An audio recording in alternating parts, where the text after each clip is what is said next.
because you're working on a sequel. Yes, I'm working on the sequel at the moment, and there's an expansion to the map that includes the South Pole.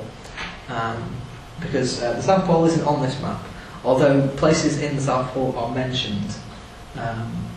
There's a short story which accompanies the Sea Stone Sword called The Spire of Frozen Fire.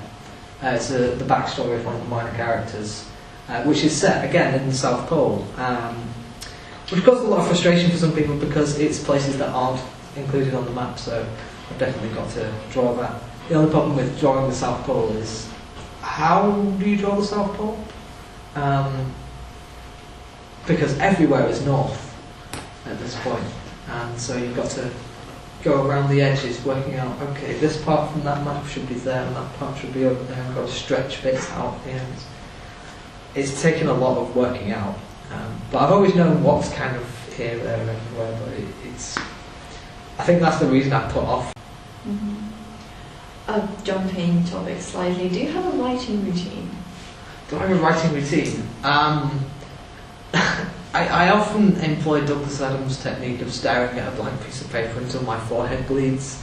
Beyond that, genuinely, I will have days where I get up, open my computer up, put a Word document up and just start writing. Other days I will do nothing, and there are days in between. I should probably have a routine. I feel like I'm doing NaNoWriMo next month, which, if you don't know, is National Novel Writing Month. I'm going to be doing my second draft of the sequel, the working title for which is The Sky Slayer's Pendant. There you go, little exclusive for you there. So I'm hoping to do that. I've already got a first draft of it done, but it really needs a lot of work, so I'm hoping to do that. I did NaNoWriMo last month. I think it nearly killed me. But I think I can do it better this time now that I know what I'm doing. That's my tip, that if you're doing NaNoWriMo, make sure you know what you're doing. Having a plan of action is very important.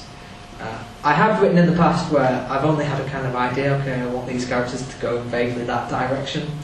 And sometimes I can write like that, but if you're writing on a schedule, you need to have a plan. Either a chapter plan or I tend to have character arcs in mind. Like I have this character needs to go to this place, they need to have this kind of character development and needs to get it through in this time period. And then you sort of overlay those different characters on top of one another and find a theme and find a way to either make them coexist or have them splinter off. If you can make them coexist, it's usually a lot simpler and takes up a lot less page space, and tends to feel a lot more cohesive. But that's not to say that having characters splinter off is a bad thing. Sometimes it can be open up new avenues and new adventures. But yeah, as I was saying, yeah, I tend to work with character arcs. Like this obviously started with Rob's character arc, that I needed him to go from being this rather sulky little boy who has these delusions of grandeur to becoming someone who's a lot more, I want to say humble, but he doesn't quite reach that stage. But yeah, someone who's had the experiences to take them out of that childhood, adolescent immaturity, and so yeah, there's a lot of characters maturing, even characters who are already quite old. This isn't just a story about people getting older, it's a story about people maturing as characters, because I think maturing is a phrase that I think can mean something more than just getting older. So my writing routine tends to be, what do I need to do to this character today? Sometimes it's a nice thing, not very often though. Without giving too much away, there are many current issues that you're dealing with in the book. Is this something that you've done, that you were aware of? Kinda, yeah. It was basically, I was talking to someone who was complaining about how you see a lot of the same characters and same kinds of characters turn up again and again in fantasy and in literature in general, Western literature anyway.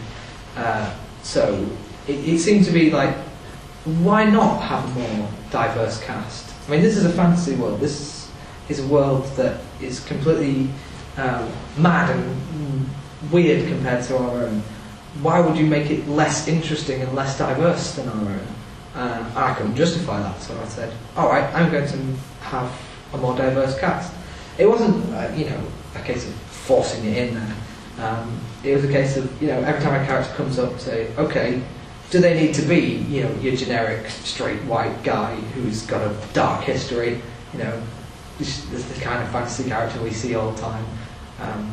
So you sort of ask yourself, do they need to be this? Can I change that bit of them? Can I change that bit of them?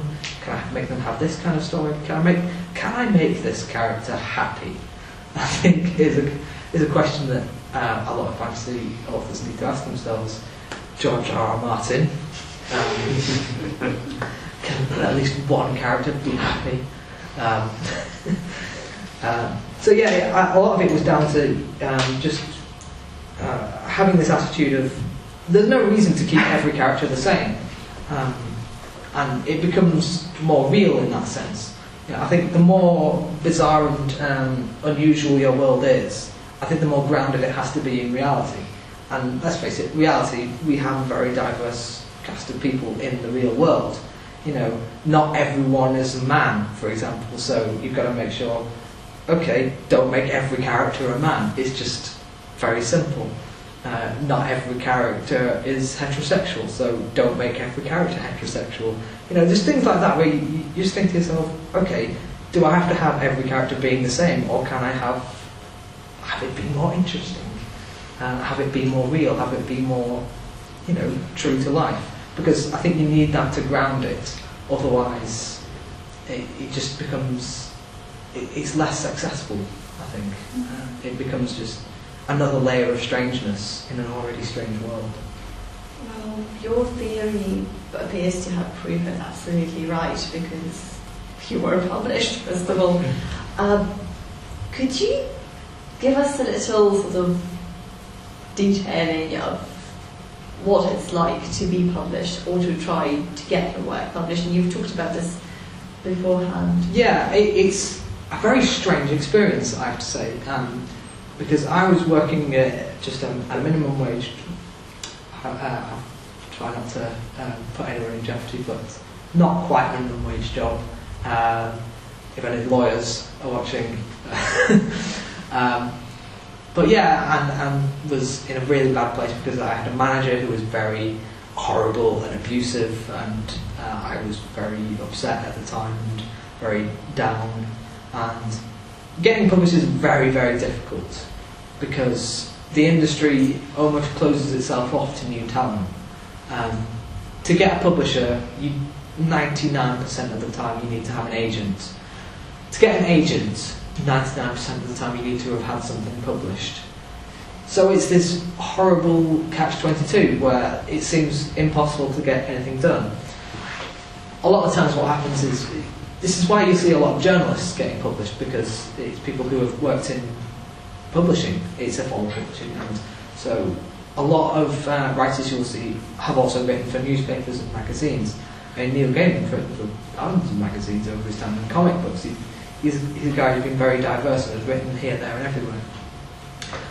Where I had a stroke of luck was that, especially in a lot of niche genres, you'll get small press and independent publishers who are a bit more open and accepting of new voices. So I happened to hear about a couple of small press publishers when I was at something called the Festival of Writing, which is in York every year, hosted by the Writers' Workshop, who were very helpful to me and proofread a lot of my manuscripts when I was younger. And there, someone just happened to mention offhandedly, or you could try a small publisher. And small press gets a lot of bad press, because there are a lot of small publishers out there who print very cheap and very often. There are a lot of small publishers who will just churn out hundreds of books just to get a quick book. I was fortunate enough to catch the attention of Crystal Inc., who have something of a reputation for being something of a quality publisher. Why they chose me, I don't know. If you get hold of a copy of the book, they have done quite a nice job of printing it, and the front cover is something I'm especially happy with. So yeah, if you are looking for a publisher, I do suggest small press, but do be wary that there are some out there that are not quite as honest. So whenever you find a publisher, do check them out, look at some of the titles they've published, look at the reviews they get, because that will often tell you whether or not this is a legit publisher or whether this is just essentially a vanity publisher, because they exist. They're people who will tell you, oh, your book is brilliant, your book is amazing, just pay us £10,000 and we'll publish it. Don't do that. If someone asks you for money to publish their book, publish your book, don't do it. Because libraries won't take it, bookshops won't take it. They basically will take your money and disappear. So yeah, be very careful when looking for a publisher. But yeah, I still advocate for small press and independent publishers, because that is where you will find the new and more diverse set of authors. Because my publisher has authors from all over the world and of various different age groups, so it's not just the same old people being published over and over again. Although I wouldn't mind being published over and over again, actually.